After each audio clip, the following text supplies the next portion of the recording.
Hello friends, स्वागत है आप सभी का हमारे YouTube channel Krishna classes Bijnor में और एक और नई क्लास के साथ जो होने वाली है रुक्मणी प्रकाशन की टेस्ट सीरीज होने वाली है जो कि यूपी पैट के लिए बहुत ही लाभदायक साबित होगी। तो आज का क्वेश्चन इस प्रकार है, निम्नलिखित में से कौन सा दिल्ली की लोधी राजवंश का अंतिम शासक था? कौन लोधी राजवंश का अंतिम शासक कौन था? तो इसमें बताना है क्वेश्चन नंबर 1 में लोधी वंश का अंतिम शासक कौन था। तो लोधी वंश का अंतिम शासक कौन था? लोधी वंश का अंतिम शासक था इब्राहिम लोधी। इब्राहिम लोधी लोधी वंश राजवंश का अंतिम शासक था। तो इब्राहिम लोधी का शासनकाल कहाँ तक था? इब्राहिम लोधी का शासनकाल था 1517 से 1517 से 1526। 1517 से 1526 इसका शासनकाल था। तो बाबर ने पानीपत के प्रथम युद्ध में 21 अप्रैल 1526 को इब्राहिम लोधी को पराजित कर मुगल वंश की स्थापना की थी। नेक्स्ट क्वेश्चन नंबर 2, निम्नलिखित में से किसने 1875 में आर्य समाज की स्थापना की? निम्नलिखित में से किसने 1875 में आर्य समाज की स्थापना की थी? तो आर्य समाज की स्थापना किसने की थी? क्वेश्चन नंबर 2 में राइट आंसर बताना है आपको क्या होगा। तो क्वेश्चन नंबर 2 में राइट आंसर होगा option number B, Dayanand Saraswati. Dayanand Saraswati. तो दयानंद सरस्वती ने 1875 में आर्य समाज की स्थापना की थी। आर्य समाज की स्थापना की थी। और दयानंद सरस्वती के बचपन का नाम क्या था? दयानंद सरस्वती के बचपन का नाम था मूल शंकर। इनके बचपन का नाम था मूल शंकर। इनके बचपन का नाम था मूल शंकर। और दयानंद सरस्वती ने छुआछूत जाति व्यवस्था का विरोध किया परंतु वर्ण व्यवस्था का समर्थन किया था। और दयानंद सरस्वती गुरु का नाम क्या था? दयानंद सरस्वती गुरु का नाम था बिरजानंद। दयानंद सरस्वती के गुरु थे। नेक्स्ट क्वेश्चन नंबर 3, प्राचीन बौद्ध ग्रंथ निम्न में से किस भाषा में लिखे गए हैं? प्राचीन बौद्ध ग्रंथ किस भाषा में लिखे गए हैं? क्वेश्चन नंबर 3 में राइट आंसर बताना है क्या होगा। क्वेश्चन नंबर 3 में राइट आंसर होगा ऑप्शन नंबर ए, पाली भाषा में लिखे गए हैं। पाली भाषा में। प्राचीन बौद्ध ग्रंथ पाली भाषा में लिखे गए हैं। पाली भाषा में। नेक्स्ट क्वेश्चन नंबर 4, हड़प्पा सभ्यता के लोगों को वर्तमान राजस्थान वाले क्षेत्र में कौन सी धातु मिली थी? हड़प्पा सभ्यता के लोगों को वर्तमान राजस्थान वाले क्षेत्र में कौन सी धातु मिली? क्वेश्चन नंबर 4 में राइट आंसर बताना है। क्वेश्चन नंबर 4 में राइट आंसर बताना है क्या होगा राइट आंसर। तो इसका राइट आंसर होगा तांबा। राजस्थान से तांबा मिला था। और राजस्थान तांबे से ही संबंधित है। ज़्यादातर राजस्थान तांबे से ही संबंधित है। तांबे से संबंधित राजस्थान। नेक्स्ट क्वेश्चन नंबर 5, प्राचीन शहर हम्पी। प्राचीन शहर हम्पी इसकी रिक्त स्थान की पूर्ति करनी है। साम्राज्य की राजधानी था हम्पी। किस साम्राज्य की राजधानी था हम्पी? क्वेश्चन नंबर 5 में राइट आंसर बताना है। हम्पी किस राज्य का या साम्राज्य का राजधानी था? क्वेश्चन नंबर 5 में। तो इसका राइट आंसर बनेगा विजयनगर। विजयनगर साम्राज्य की राजधानी क्या थी? हम्पी थी। विजयनगर राज्य की राजधानी थी हम्पी। हम्पी विजयनगर साम्राज्य की स्थापना। और विजयनगर साम्राज्य की स्थापना किसने करी थी? तो विजयनगर की स्थापना करी थी हरिहर बुक्का ने। हरिहर हरिहर और बुक्का ने विजयनगर साम्राज्य की स्थापना की थी। Next question number 6। Next question number 6 में बताना है। क्वेश्चन नंबर 6 में बताना है, निम्नलिखित नेताओं में से कौन काकोरी ट्रेन डकैती मामले में अभियुक्त नहीं था? तो काकोरी ट्रेन डकैती में कौन अभियुक्त नहीं था? क्वेश्चन नंबर 6 में राइट आंसर बताना है। इसका क्या होगा? क्वेश्चन नंबर 6 में राइट आंसर होगा भगत सिंह। भगत सिंह काकोरी ट्रेन डकैती में शामिल नहीं थे। काकोरी ट्रेन डकैती में शामिल नहीं थे। तो इसमें शामिल कौन कौन थे? इसमें शामिल थे राम प्रसाद बिस्मिल, रोशन सिंह, राजेंद्र लाहिड़ी। शामिल थे राम प्रसाद बिस्मिल, रोशन सिंह और राजेंद्र नाथ लाहिड़ी। राम प्रसाद बिस्मिल यह कहते हुए कि मैं राज्य का पतन की इच्छा करता हूँ, फांसी पर लटक गए थे। फांसी पर लटक गए थे। तो एक और आता है काकोरी ट्रेन डकैती हुई कब थी? काकोरी ट्रेन डकैती यह हुई थी 9 अगस्त। ये भी डेट आपको याद रखनी है, 9 अगस्त 1925 को। 9 अगस्त 1925 को काकोरी ट्रेन डकैती हुई थी। नेक्स्ट क्वेश्चन नंबर 7, भारतीय राष्ट्रीय कांग्रेस की अध्यक्ष चुनी जाने वाली पहली महिला कौन थी? भारतीय राष्ट्रीय कांग्रेस की अध्यक्ष चुने जाने वाली पहली महिला कौन थी? क्वेश्चन नंबर 7 में राइट आंसर बताना है क्या होगा।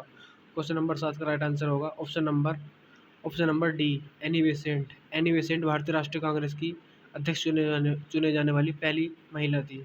Annie Besant. इसका राइट आंसर होगा option number D, Annie Besant. Next question number एक पॉइंट और याद रखना, भारतीय राष्ट्रीय कांग्रेस इसमें दिया गया है भारतीय राष्ट्रीय कांग्रेस। और भारतीय राष्ट्रीय कांग्रेस की स्थापना कब हुई थी? भारतीय राष्ट्रीय कांग्रेस की स्थापना हुई थी 1885 को। 1885 को भारतीय राष्ट्रीय कांग्रेस की स्थापना हुई थी। और इसकी स्थापना हुई थी ए.ओ. ह्यूम द्वारा की गई थी। ए.ओ. ह्यूम द्वारा भारतीय राष्ट्रीय कांग्रेस की स्थापना की गई थी। Next question number 8, Mahatma Gandhi ने भारत छोड़ो आंदोलन निम्नलिखित में से किस शहर से शुरू किया था? भारत छोड़ो आंदोलन किस शहर से शुरू हुआ था, ये बताना है। भारत छोड़ो आंदोलन किस शहर से शुरू हुआ था? क्वेश्चन नंबर 8 में राइट आंसर बताना है। तो यह शुरू हुआ था, इसका राइट आंसर क्या होगा? यह शुरू हुआ था बॉम्बे से। यह शुरू हुआ था बॉम्बे से, तो इसका राइट आंसर होगा बॉम्बे से। महात्मा गांधी ने भारत छोड़ो आंदोलन बॉम्बे शहर से शुरू किया था। और भारतीय राष्ट्रीय कांग्रेस को बॉम्बे के ग्वालियर टैंक अधिवेशन में 8 अगस्त 1942 को भारत छोड़ो आंदोलन प्रस्ताव स्वीकार किया गया था। 1942 को भारत छोड़ो आंदोलन प्रस्ताव स्वीकार किया गया था। और भारत छोड़ो आंदोलन को अगस्त क्रांति के नाम से जानते, इसे भारत छोड़ो आंदोलन को हम अगस्त क्रांति के नाम से जानते हैं। अगस्त क्रांति के नाम से भी इसे जानते हैं। नेक्स्ट क्वेश्चन नंबर 9, निम्नलिखित में से कौन ऐसे स्वतंत्रता सेनानी थे जिसके डिजाइन के आधार पर वर्तमान भारतीय राष्ट्रीय ध्वज को डिजाइन किया गया है? ऐसे कौन से स्वतंत्रता सेनानी थे जिसके डिजाइन के आधार पर भारतीय ध्वज को डिजाइन किया गया है? क्वेश्चन नंबर 9 में राइट आंसर बताना है क्या होगा? तो इसका राइट आंसर होगा पिंगली वेंकैया। पिंगली वेंकैया ने भारतीय ध्वज का डिजाइन किया था। पिंगली वेंकैया ने भारतीय ध्वज को डिजाइन किया था। और पिंगली वेंकैया ने राष्ट्रीय ध्वज का निर्माण कब किया था? इन्होंने किया था 1921 में। 1921 में इस ध्वज का निर्माण किया था। 1921 में इस ध्वज का निर्माण किया था। नेक्स्ट क्वेश्चन नंबर 10 में क्या पूछा है? निम्नलिखित में से कौन सा लाला लाजपत राय के लेखनों में से एक नहीं है? लाला लाजपत राय के लेखनों में से एक नहीं है। लाला लाजपत राय के लेखनों में से एक नहीं है। क्वेश्चन नंबर 10 में बताना है इसका राइट आंसर क्या होगा? क्वेश्चन नंबर 10 का राइट आंसर होगा India means freedom. India means freedom Lala Lajpat Rai का नहीं है। तो इंडिया मीन्स फ्रीडम किसका है? तो इंडिया मीन्स फ्रीडम की पुस्तक के लेखक हैं मौलाना अबुल कलाम आज़ाद। इसके लेखक हैं अबुल कलाम आज़ाद। अबुल कलाम इसके हैं अबुल कलाम आज़ाद। अबुल कलाम आज़ाद इसके लेखक हैं। नेक्स्ट क्वेश्चन नंबर 11, निम्नलिखित में से कौन सा महासागर दुनिया का तीसरा सबसे बड़ा महासागर है? निम्नलिखित में कौन सा महासागर, इसमें बताना है कौन सा महासागर तीसरा सबसे बड़ा महासागर है? तीसरा सबसे बड़ा महासागर कौन सा है? क्वेश्चन नंबर 11 में राइट आंसर बताना है क्या होगा? तो क्वेश्चन नंबर 11 का राइट आंसर होगा ऑप्शन नंबर बी, हिंद महासागर। हिंद महासागर। हिंद महासागर दुनिया का तीसरा सबसे बड़ा महासागर है। दुनिया का तीसरा सबसे बड़ा महासागर है।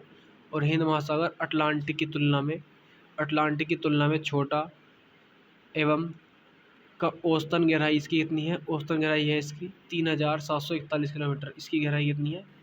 3741 मीटर इसकी गहराई है। एक पॉइंट और याद रखना है, प्रशांत महासागर पृथ्वी का सबसे विशाल गहरा महासागर है। प्रशांत महासागर पृथ्वी का सबसे गहरा महासागर है। तो प्रशांत महासागर सबसे गहरा, इसके गर्त को क्या कहते हैं? इसके गर्त को कहते हैं मोरियाना गर्त। इसमें जो गड्ढा है उसे बोलते हैं मोरियाना गर्त। प्रशांत महासागर मोरियाना गर्त। नेक्स्ट क्वेश्चन नंबर 12, पृथ्वी के वायुमंडल को अनुमानित रूप से कितने प्रतिशत आर्गन है? पृथ्वी के वायुमंडल में अनुमानित रूप से कितने प्रतिशत आर्गन है? आर्गन का परसेंटेज बताना है कितना है पृथ्वी पर आर्गन का परसेंटेज। तो आर्गन का परसेंटेज कितना है? क्वेश्चन नंबर 12 में राइट आंसर क्या होगा? इसका राइट आंसर होगा ऑप्शन नंबर ए, 1%। लगभग 1% है, मतलब इसका लगभग 1% है। तो इसका बिल्कुल एक्चुअल है। एक्चुअल कितना है? एक्चुअल है हमारा 0.93%। 0.93% इसका एक्चुअल है। तो इसे हम 1% ही मान लेंगे। जबकि इसमें दिया गया है, और पॉइंट याद रखने हैं, नाइट्रोजन। ये क्या होता है? नाइट्रोजन बताना है। नाइट्रोजन कितने परसेंट होता है? नाइट्रोजन कितना? नाइट्रोजन होता है 78%। नाइट्रोजन 78% होता है। और ऑक्सीजन कितना होता है? ऑक्सीजन होता है हमारा 20%, लगभग 21%, 20 या 21%। आर्गन हमारा हो गया कार्बन डाइऑक्साइड, CO2 कितना होता है? CO2 होता है हमारा 0.038% कार्बन डाइऑक्साइड होता है। नेक्स्ट क्वेश्चन नंबर 13, निम्नलिखित में से किस राज्य में स्थायी वनों द्वारा आच्छादित क्षेत्रफल सर्वाधिक है? स्थायी वन आच्छादित क्षेत्रफल में सर्वाधिक कौन सा राज्य है? किस राज्य में स्थायी वन आच्छादित क्षेत्रफल का सर्वाधिक है? तो ये क्वेश्चन नंबर 13 में राइट आंसर बताना है। यह कौन सा है? स्थायी वन आच्छादित क्षेत्रफल में बताना है, क्षेत्रफल में। तो क्षेत्रफल में कौन सा राज्य होगा? क्षेत्रफल में हमारा होगा मध्य प्रदेश। क्षेत्रफल में होगा मध्य प्रदेश। मध्य प्रदेश क्षेत्रफल में सर्वाधिक है। मध्य प्रदेश क्षेत्रफल में सर्वाधिक है।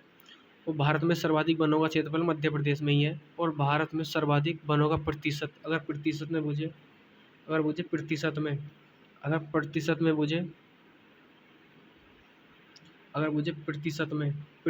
पूछे, प्रतिशत में है हमारा मिजोरम। प्रतिशत में कौन सा राज्य है? प्रतिशत में है मिजोरम। प्रतिशत में है मिजोरम। प्रतिशत में मिजोरम होगा। नेक्स्ट क्वेश्चन नंबर, और भारत में वनों का प्रतिशत कितना है? एक पॉइंट रखना, भारत में वनों का टोटल परसेंट कितना है? भारत में वनों का परसेंट है 24.62%। 24.62% भारत में कुल वन है। और विश्व में सर्वाधिक वन कहाँ है? अमेजन वन क्षेत्र है। विश्व में सर्वाधिक वन क्षेत्र अमेजन वन क्षेत्र है। Next question number 14। किस प्रकार की मिट्टी में गर्म मौसम के दौरान गहरी दरारें पैदा हो जाती हैं? किस प्रकार की मिट्टी में गर्म मौसम में गहरी दरारें हो जाती है? वह कौन सी मिट्टी है? क्वेश्चन नंबर 14 में राइट आंसर बताना क्या होगा क्वेश्चन नंबर 14 में। तो ये होती है हमारी काली मिट्टी। ये होती है हमारी काली मिट्टी में गर्म मौसम में दरारें पैदा जाती है काली मिट्टी में। काली मिट्टी, और काली मिट्टी सर्वाधिक विस्तार महाराष्ट्र और गुजरात राज्य में है। काली मिट्टी का सर्वाधिक विस्तार कहाँ पर है? गुजरात और, यह हमारा गुजरात और एमपी में है। गुजरात और एमपी में सर्वाधिक विस्तार है काली मिट्टी का। Next question number 15। भारत में बैंकिंग क्षेत्र के संदर्भ में आरटीजीएस में जी शब्द का क्या अर्थ है? जी शब्द का क्या अर्थ है, मतलब क्या घोतक है इसका? तो क्वेश्चन नंबर 15 में राइट आंसर क्या बनेगा? तो इसका राइट आंसर क्या बनेगा? ग्रॉस बनेगा, गेन बनेगा, ग्रेजुअल या ग्रैंड? क्वेश्चन नंबर 15 में तो इसका राइट आंसर बनेगा ग्रॉस। इसका राइट आंसर बनेगा gross. Real time gross, real time gross settlement, real time growth settlement, तो इसका बनेगा gross. Next question number 16। An easy on the principle of pollution. An easy on the principle of pollution 1798 नामक अपनी पुस्तक में जनसंख्या वृद्धि का सिद्धांत देने का श्रेय निम्न में से किसे दिया जाता है? जनसंख्या सिद्धांत। क्वेश्चन नंबर 16 में राइट आंसर क्या बनेगा? क्वेश्चन नंबर 16 में बनेगा Thomas Robert Malthus. Question number 16 में राइट आंसर बनेगा। नेक्स्ट क्वेश्चन नंबर, और एक और याद रखना है हमारे, यहाँ पर दिया गया है कार्ल मार्क्स। और कार्ल मार्क्स क्या है? कार्ल मार्क्स की पुस्तक का क्या नाम है? The communist manifesto. और एडम स्मिथ का है the wealth of nation. Adam Smith का है the wealth of nation. Next question number 17। वर्ष 2019 के लिए 141 देशों के विश्व आर्थिक मंच के वैश्विक प्रतिस्पर्धात्मक सूचकांक में भारत का कौन सा स्थान है? वैश्विक प्रतिस्पर्धात्मक में बताना है, वैश्विक प्रतिस्पर्धात्मक में बताना है कौन सा सूचकांक भारत को मिला है क्वेश्चन नंबर 17 में। तो इसका राइट आंसर क्या होगा? तो इसका राइट आंसर होगा 78वां स्थान मिला है भारत को। वैश्विक प्रतिस्पर्धात्मक में 68वां स्थान मिला, 68वां स्थान मिला है, 68वां स्थान।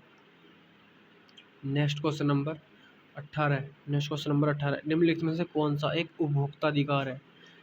क्वेश्चन नंबर 18 में निम्नलिखित में से कौन सा एक उपभोक्ता अधिकार कौन सा है? क्वेश्चन नंबर 18 में बताना है कौन सा इसका राइट आंसर का। तो उपभोक्ता अधिकार है हमारा हर जाने की अपेक्षा का अधिकार। हर जाने की अपेक्षा का अधिकार उपभोक्ता का अधिकार है। हर जाने की अपेक्षा का अधिकार उपभोक्ता अधिकार है। नेक्स्ट क्वेश्चन नंबर 19 बताना है भारत सरकार का कौन सा विभाग न्यूनतम समर्थन मूल्य की घोषणा करता है? भारत का कौन सा विभाग न्यूनतम समर्थन मूल्य की घोषणा करता है? न्यूनतम समर्थन मूल्य क्वेश्चन नंबर 19 में बताना है भारत सरकार का कौन सा विभाग न्यूनतम समर्थन मूल्य की घोषणा करता है?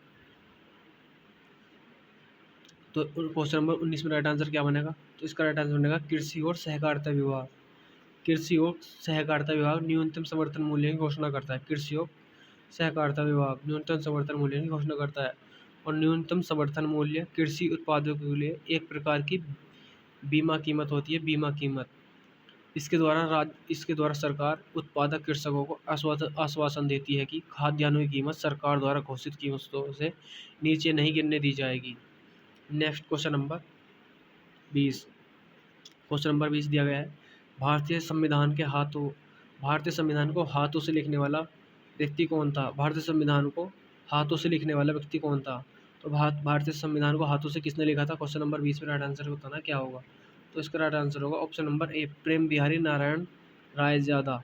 प्रेम बिहारी नारायण रायजादा ये व्यक्ति थे। नेक्स्ट क्वेश्चन और एक और याद रखना, संविधान सभा द्वारा हाथी को प्रतीक मोहर के रूप में अपनाया गया था, हाथी को। नेक्स्ट क्वेश्चन नंबर 21, भारतीय संविधान का कौन सा अनुच्छेद राज्य में राज्यपालों का प्रावधान करता है? राज्य में राज्यपालों का प्रावधान कौन से अनुच्छेद में? भारतीय संविधान के कौन से अनुच्छेदों में राज्य के राज्यपालों का प्रावधान है? राज्यपालों का प्रावधान कौन से में? क्वेश्चन नंबर 21 में राइट आंसर क्या बनेगा? इसका राइट आंसर बनेगा ऑप्शन नंबर ए, अनुच्छेद 153 में। अनुच्छेद 153 में राज्य के राज्यपालों का प्रावधान है। और राज्य की कार्यपालिका का प्रमुख कौन होता है? राज्य की कार्यपालिका का प्रमुख होता है राज्यपाल।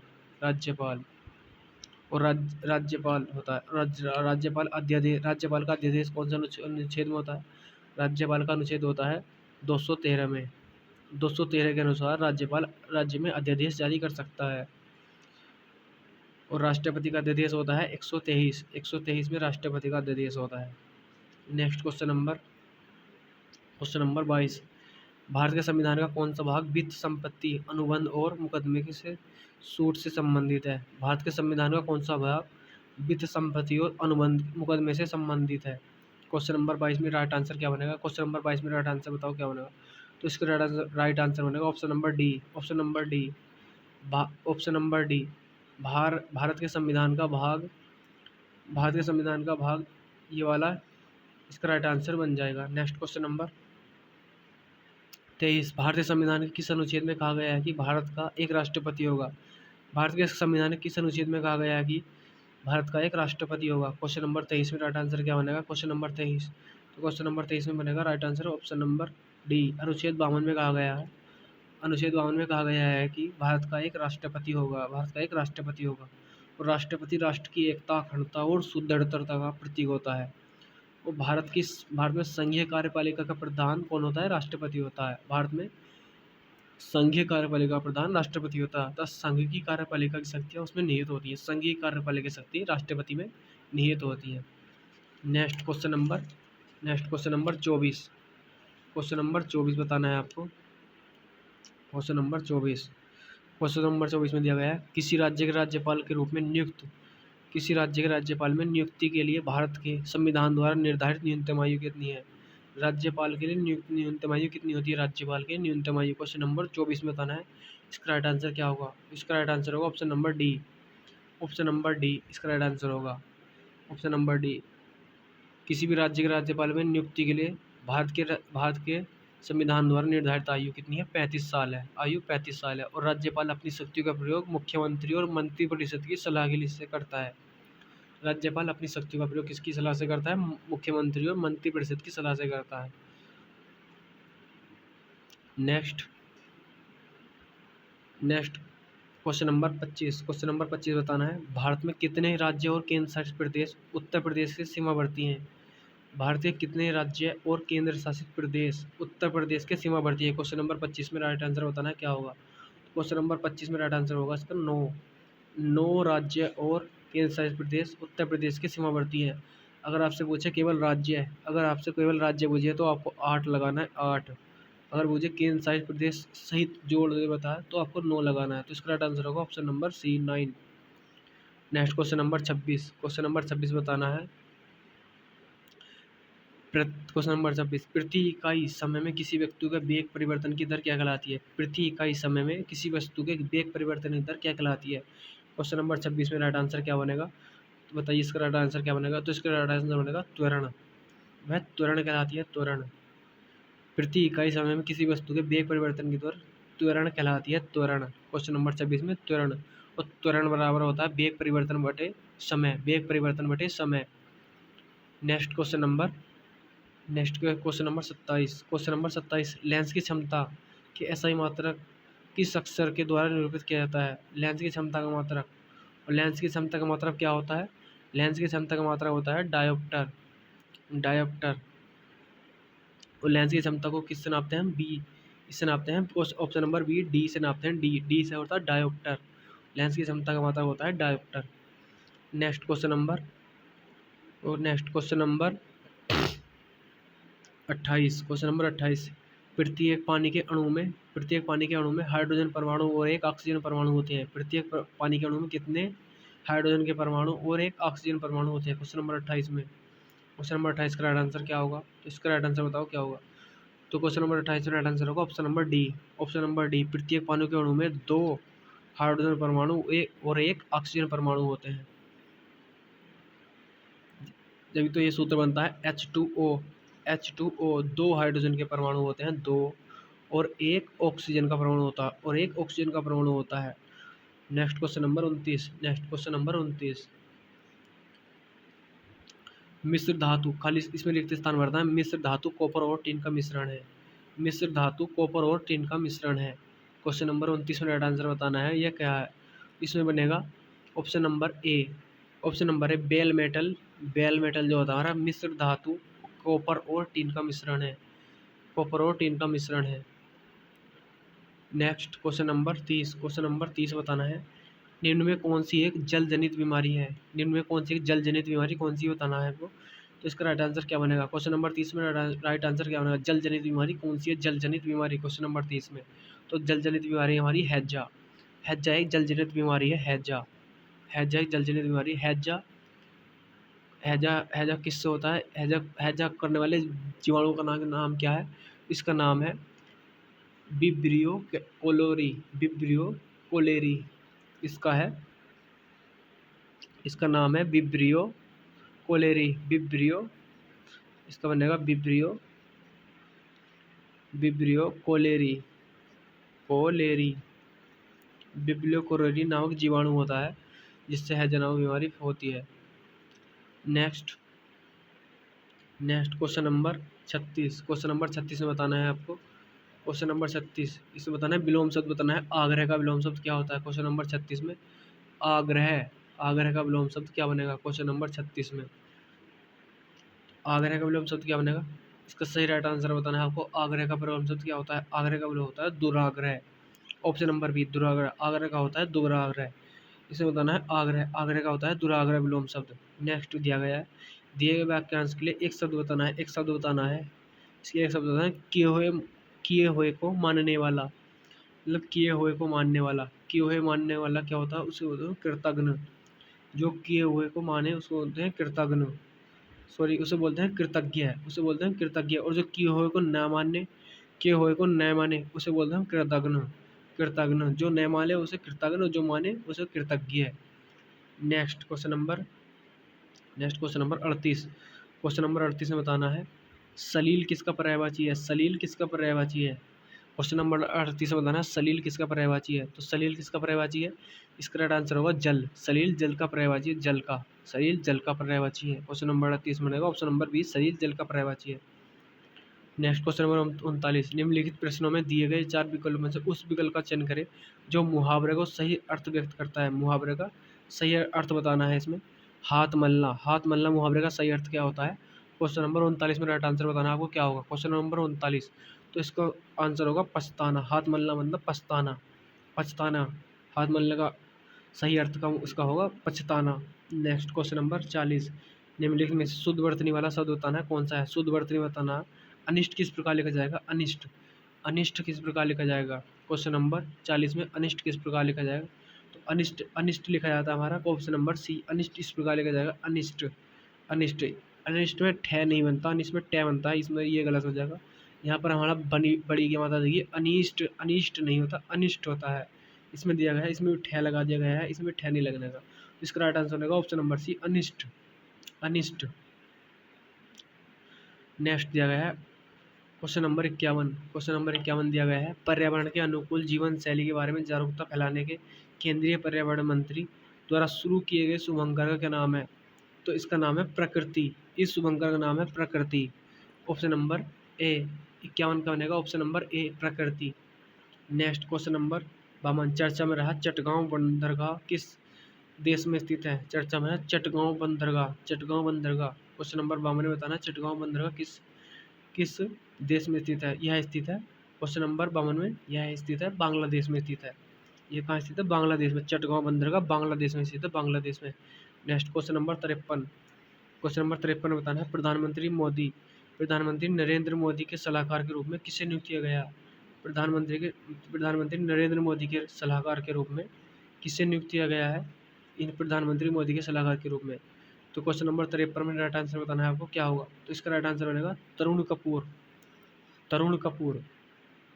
क्वेश्चन नंबर 53 में बनेगा तरुण कपूर को प्रधानमंत्री मोदी के सलाहकार के रूप में नियुक्त किया गया है। नेक्स्ट क्वेश्चन नंबर बताना है 54। प्रतिवर्ष विश्व प्रेस स्वतंत्रता दिवस कब मनाया जाता है? विश्व प्रेस स्वतंत्रता दिवस। विश्व प्रेस स्वतंत्रता दिवस। तो 54 बताना है। इसका राइट आंसर क्या बनेगा? इसका राइट आंसर होगा 3 मई। 3 मई को विश्व प्रेस स्वतंत्रता दिवस मनाया जाता है। विश्व प्रेस स्वतंत्रता दिवस। Next question number 55। जंगली जानवरों को कानूनी अधिकार देने वाला दुनिया का पहला देश कौन सा है? जंगली जानवरों को कानूनी अधिकार। क्वेश्चन नंबर 55 में बताना जंगली जानवरों को कानूनी अधिकार देने वाला दुनिया का पहला देश कौन सा है? पहला देश कौन सा है? क्वेश्चन नंबर 55 में। तो 55 में राइट आंसर क्या होगा? तो इसका राइट आंसर होगा इक्वाडोर। इक्वाडोर जंगली जानवरों को कानूनी अधिकार देने वाला दुनिया का पहला देश है, Ecuador. Ecuador. Next question number 56। BBC sports personality of the year 2021 के विजेता कौन है? BBC sports personality of the year. बहुत ही इंपॉर्टेंट क्वेश्चन है। BBC sports personality of the year 2021 के विजेता कौन है? क्वेश्चन नंबर 56 में। इसका राइट आंसर बताना है। इसका राइट आंसर क्या होगा? तो क्वेश्चन नंबर 56 में राइट आंसर बनेगा एम्मा रादुकानु। एम्मा रादुकानु को BBC sports personality of the year 2021 से ये इसके विजेता हैं, Emma Raducanu. Next question number 57। Dhyanchand खेल मेजर ध्यानचंद खेल रत्न पुरस्कार 2021 सम्मानित पी.आर. श्रीजेश को किस राज्य का पर्यटन ब्रांड एम्बेसडर बनाया गया है? पी.आर. श्रीजेश को किस राज्य का ब्रांड एम्बेसडर बनाया गया है?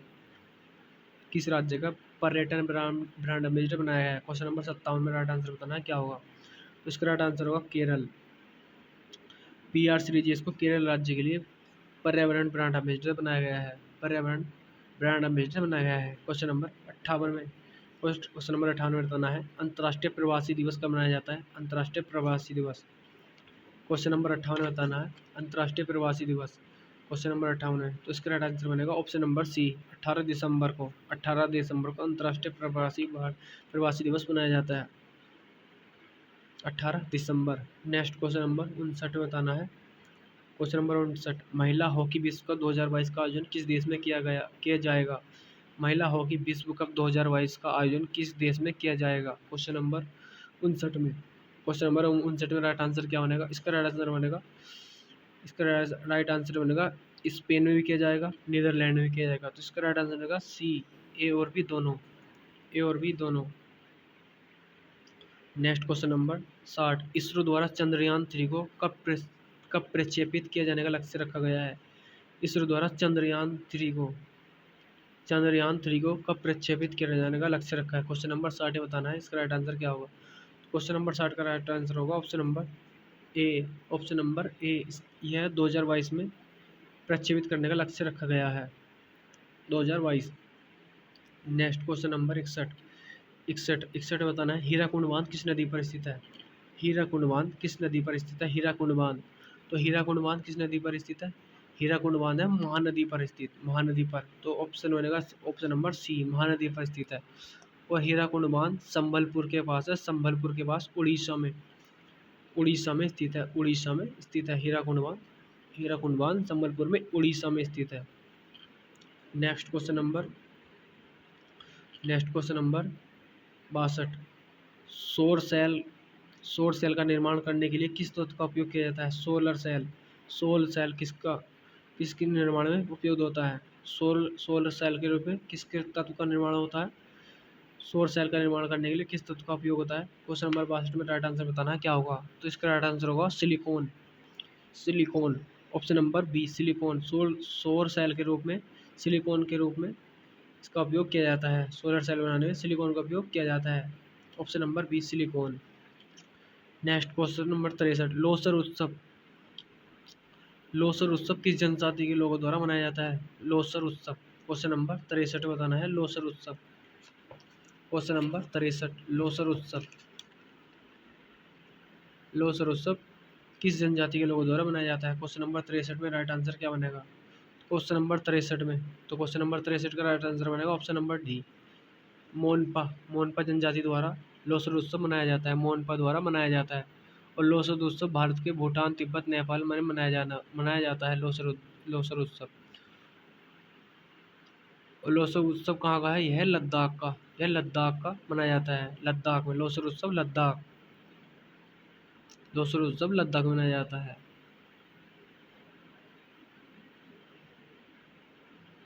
Next question number 64, next question number 64, Bharat Ratna प्राप्त करने वाले किस व्यक्ति का जन्मदिन इंजीनियर दिवस के रूप में मनाया जाता है?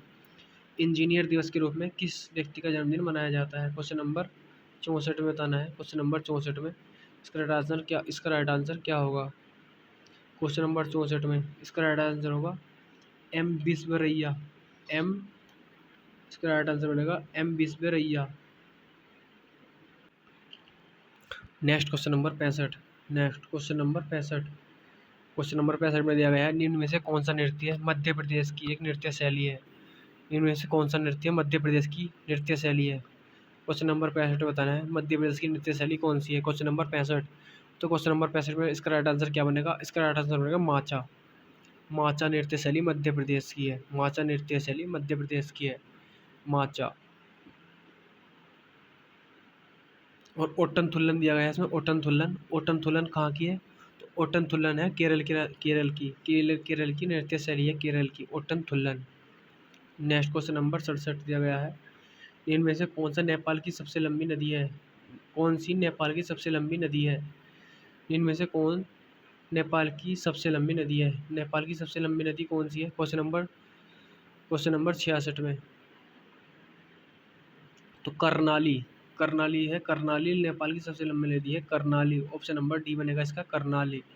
नेक्स्ट क्वेश्चन नंबर दिया गया है 67, क्वेश्चन नंबर 67, किरण देसाई निम्नलिखित में से कौन सी पुस्तक लिखी है? किरण देसाई ने निम्नलिखित में से कौन सी पुस्तक लिखी है? किरण देसाई, किरण देसाई ने निम्नलिखित में से कौन सी पुस्तक लिखी है? क्वेश्चन नंबर 67 में राइट आंसर क्या बनेगा? तो इसका राइट आंसर बनेगा option number B, the inheritance of loss, the inheritance of loss. यह किरण देसाई की पुस्तक है। नेक्स्ट क्वेश्चन नंबर 68, संविधान सभा की पहली बैठक कब हुई थी? संविधान सभा की पहली बैठक कब हुई थी? क्वेश्चन नंबर 68 बताना है, संविधान सभा की पहली बैठक कब हुई थी? तो इसका राइट आंसर क्या होगा ये बताना है आपको। इसका राइट आंसर क्या होगा? इसका राइट आंसर होगा ऑप्शन नंबर डी, दिसंबर 1946, दिसंबर 1946। संविधान सभा की पहली बैठक होती थी दिसंबर 1946 में हुई थी। और 9 दिसंबर 1946 को संविधान सभा की पहली बैठक में कुल 207 सदस्यों ने भाग लिया था। 207 सदस्यों ने पहली बैठक कब हुई थी? 9 दिसंबर 1946 को। और कितने सदस्यों ने भाग लिया था? इसमें भाग लिया था हमारा 207 सदस्यों ने इसमें भाग लिया था, 207 सदस्यों ने भाग लिया था। और 9 दिसंबर 1946 को संविधान सभा की प्रथम बैठक की अध्यक्षता किसने करी थी? ये करी थी हमारी सच्चिदानंद सिन्हा ने, ये करी थी हमारी सच्चिदानंद सिन्हा ने, सच्चिदानंद सिन्हा ने करी थी। संविधान सभा की प्रथम बैठक सच्चिदानंद सिन्हा ने करी थी। नेक्स्ट क्वेश्चन नंबर 69, निम्नलिखित में किस राज्य की में विधान परिषद है? निम्नलिखित किस राज्य में विधान परिषद है? विधान परिषद बताना है किस राज्य में विधान परिषद है, क्वेश्चन नंबर 69 में। तो इसका राइट आंसर क्या बनेगा? इसका राइट आंसर बनेगा ऑप्शन नंबर सी, उत्तर प्रदेश में विधान परिषद है, उत्तर प्रदेश में विधान परिषद है, उत्तर प्रदेश में विधान परिषद है। नेक्स्ट क्वेश्चन नंबर 70 में बताना है, क्वेश्चन नंबर 70 में, निम्नलिखित में से किस केंद्र शासित प्रदेश का राज्यसभा में प्रतिनिधित्व है? निम्नलिखित में से किस केंद्र शासित प्रदेश का राज्य में प्रतिनिधित्व है? राज्य का प्रतिनिधित्व किस केंद्र शासित प्रदेश का है क्वेश्चन नंबर 70 में? तो इसका राइट आंसर बनेगा ऑप्शन नंबर बी, पुदुचेरी का, पुदुचेरी का केंद्र शासित प्रदेश के रूप में राज्यसभा में प्रतिनिधित्व है। नेक्स्ट क्वेश्चन नंबर 71, तो आज आज की क्लास यहीं पर समाप्त होती है। तो आज के लिए इतना ही काफ़ी है, क्योंकि यदि आपको क्लास अच्छी लगी हो तो लाइक करें, कमेंट करके बताएं आपको क्लास कैसी लगी, और क्लास को शेयर करें, ज़्यादा से ज़्यादा शेयर करें, और चैनल को सब्सक्राइब करें। धन्यवाद।